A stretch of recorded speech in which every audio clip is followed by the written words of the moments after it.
How to fix this application cannot be run under a virtual machine error. Hello everyone, welcome back to our channel. In today's video, I'm going to show you how you can fix this application cannot be run under a virtual machine error.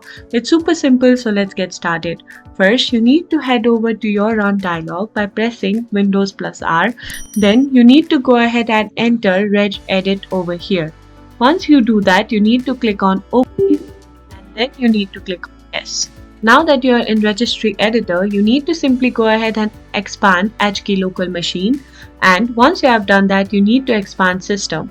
From the system, you need to simply go ahead and click on Current Control Set. You need to expand Current Control Set. Once you do that, you need to expand Control. From here, we'll go ahead and search Graphic Drivers. Once you find it, you need to simply click on it. Now that you're in the graphic drivers, you need to right click on it and then click on New. From here, we'll go ahead and select DWORD 32-bit value. Now, once you do that, you need to simply go ahead and rename it TDR level. Make sure that the T and L are capital over here. Once you do that, you need to click on that and you need to make sure that the value data is set to 0, and then you need to click on OK. Now that you have done that, you need to close the registry editor. Then you need to head over to your start icon, and from here you need to simply go ahead and restart your computer for this to work.